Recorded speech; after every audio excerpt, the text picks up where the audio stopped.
Evening all. Excuse me while I light my pipe.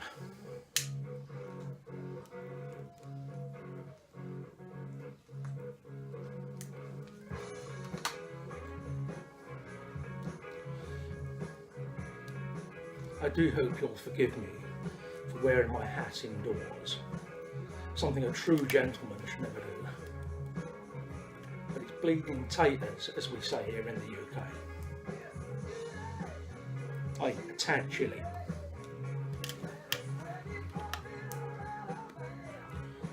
Smoking the Viking once again.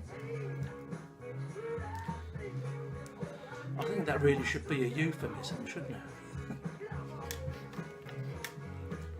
What's he doing in there? He's smoking the Viking. Oh, again?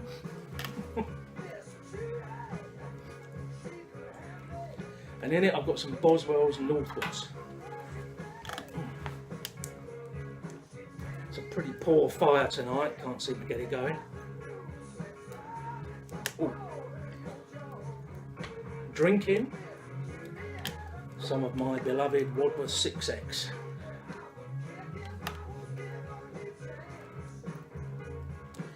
Wasn't going to do a video tonight.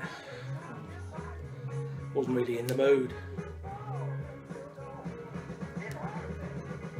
But then again, I need my fix. It's incredible. I need my YTPC uploading video fix. I miss it if I don't do it. So here we are. Yeah, I wasn't only not in the mood, didn't really have anything to talk about. But that's never stopped me before, I hear you say.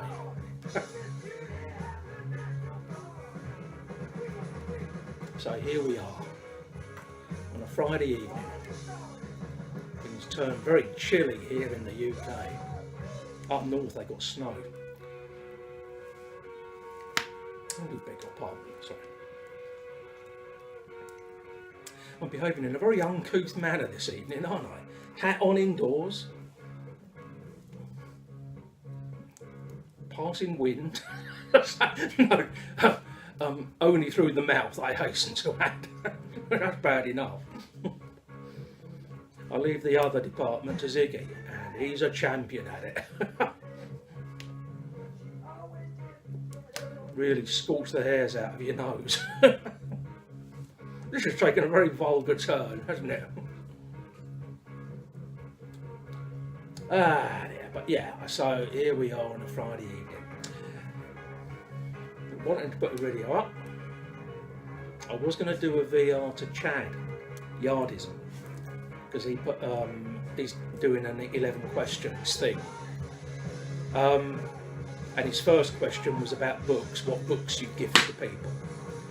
Sorry about that. I'm using once again some of the wood that I have liberated from the skip round the corner. Old roof beams. Some old Victorian roof beams that have got some old Victorian iron nails still in them. And that's what's causing the small explosions. But yeah, Chad put up a video about books, and books are a thing very, very close to my heart. And I've thought a lot of time about putting up a video about the books that I like, or the books that I've enjoyed most throughout my life. And I've been put off by the fact that, well, you know, it's just my personal taste, and reading, you know, tasting books is very individual, very personal.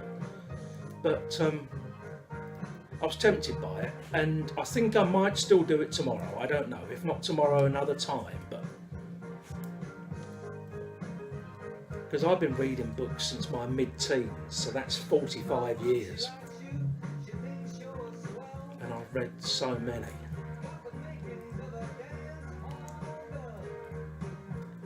So, and there's an awful lot of them that have had an impact on me, one way or another. So, yeah, I might do that. If anyone would be interested, or you think you might be interested, do comment down below and say so. And yeah, maybe I'll get round to it. I'm reading a great book at the moment. Never read it before. But it's considered by, I mean, it's getting on for 100 years ago it was published. considered by a lot of people to be the finest book ever written in the English language in the 20th century.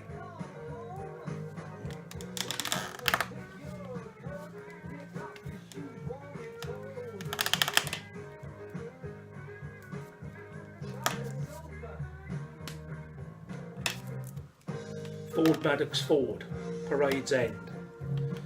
Originally published as 4 novels in the 1920s and then collected into one bumper-sized novel, because they all follow on one from the other, in the 1950s.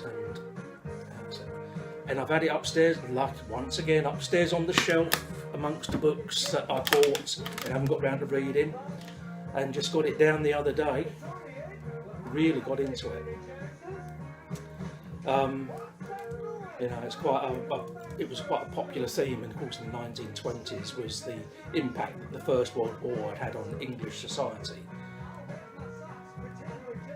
because it was a huge change, particularly on the ruling classes and the system that had been in place up until the war, and then what British society developed into afterwards. So yeah, really enjoying that. But I've sort of gone off at a tangent again. I was going to be talking about books some other time.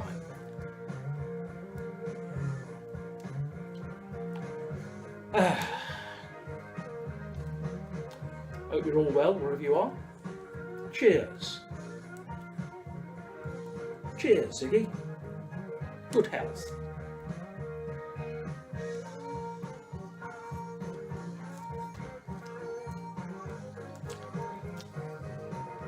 The music. Now, something else I might be putting up a video about, first off, is my ex-wife has been into her loft, attic, I don't know what you'd call it elsewhere, but you know, storage space in the roof. What used to be my loft stroke attic stroke storage space in the roof, but that's another tale. And has dragged out the rest of my vinyl albums, which turns out there's even more there than I've got here, and I'm hopefully going over to pick them up tomorrow. So you can look forward to hearing more records from my past and the memories that go with them, because that's the thing with music, isn't it? I think I said this last week, you associate so many memories with it. And I've got a memory that goes with this one, it won't surprise you. I don't know how successful this band were outside the UK, but they were really big here in the early 70s, sort of 1970, 71, 72. A good old British rather, R&B band, sort of stroke pub rock, quite a raw sound. But if you're not aware of the Faces, did I say they're called the Faces? You might recognise the voice, because of course the singer in those days was a young man by the name of Roderick Stewart. Before he went off, he left the band and went off and moved to California and started marrying supermodels and making rather dodgy records wearing trousers that were too tight for him. We've all been there.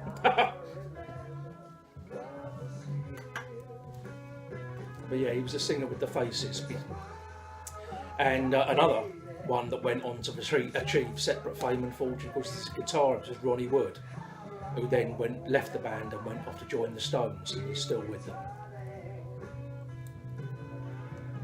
But at the turn of the 70s, they were just, a good old British R&B band that hadn't really achieved mega fame.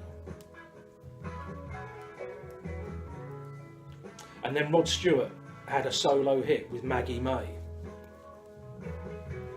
And that's another album I'll be getting back tomorrow, hopefully. Every Picture Tells a Story, which was his solo album with Maggie May on it.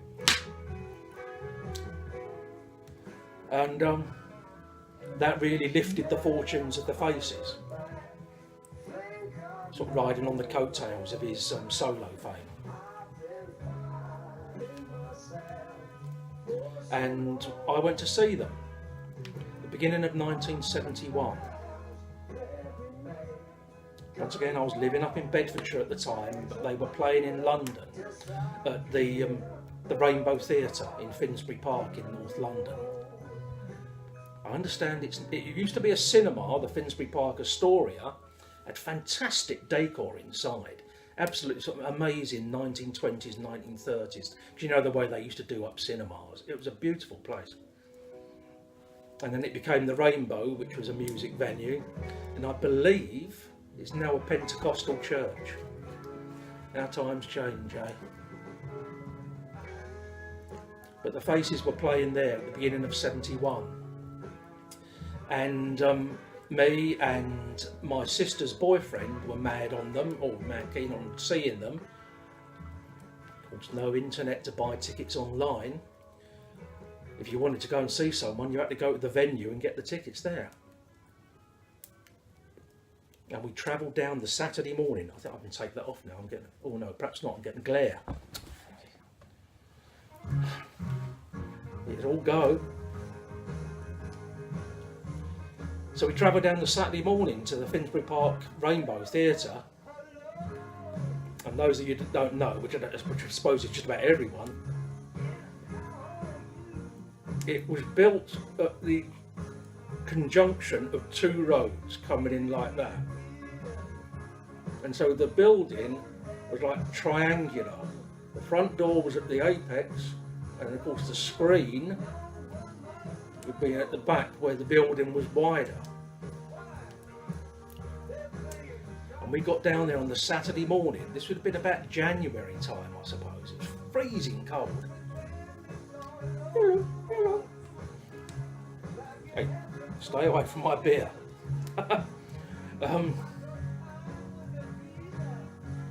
And we got there and we got to the front doors and we saw this queue. And it was stretching from the front door, because they hadn't opened the ticket office at that point, from the front door down the side of the building. And so we set off, got there and started following the queue to get to the end.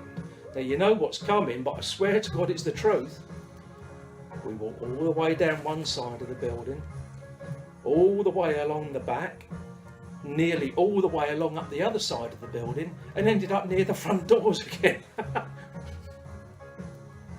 We queued for 10 hours to get those tickets.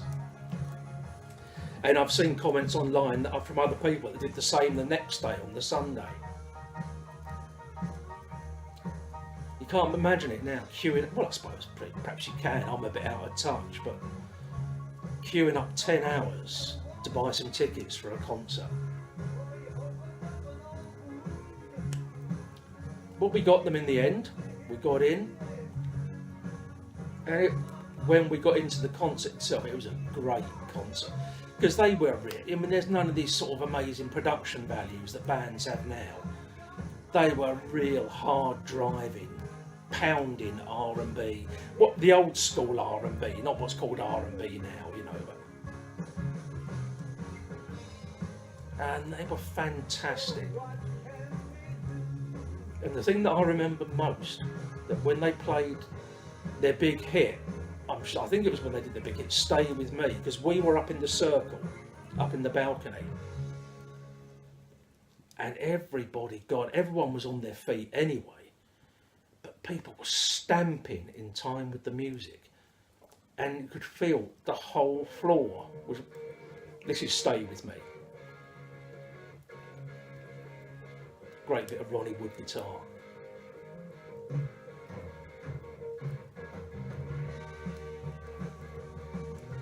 The whole circle of the floor was shaking.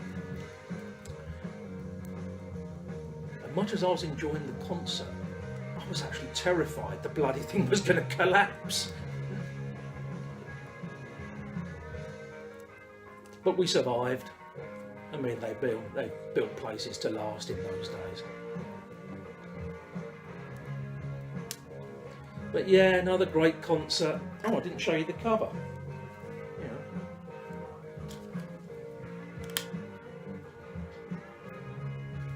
The Faces, nods as good as a wink to a blind horse.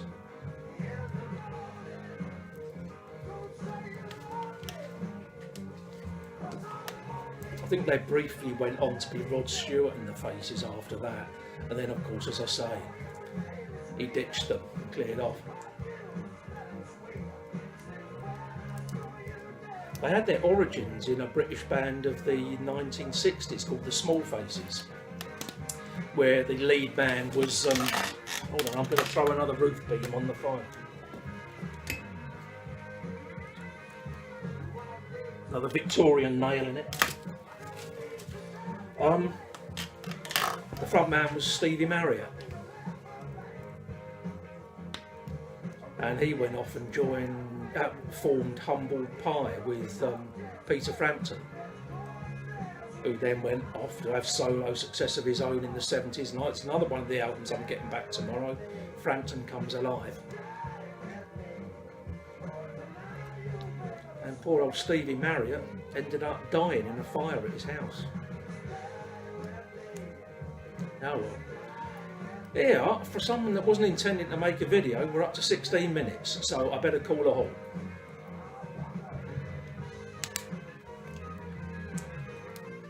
Hope you're all well. Hope you're all going to have a great weekend. I hope to put up another video tomorrow. Maybe the book. You know, if anyone, it'd be useful to know if anyone's interested in me rattling on about books that I've liked. Yeah, just give me a tip off in the comments. That'd be great. And oh, before I go, one thing I was going to say.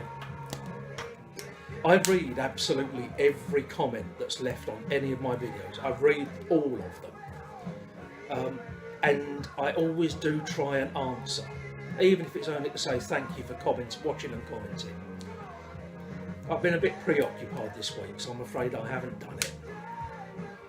So to anyone that left comments after my last video and I haven't answered, I'm sorry. I do appreciate it and I have read them, just didn't get round to answering. So I hope you forgive me for that.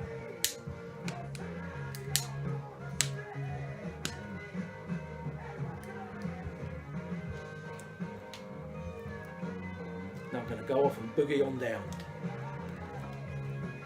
Cheers, good health, long life and happiness. And hopefully speak to you again tomorrow. Ta-da.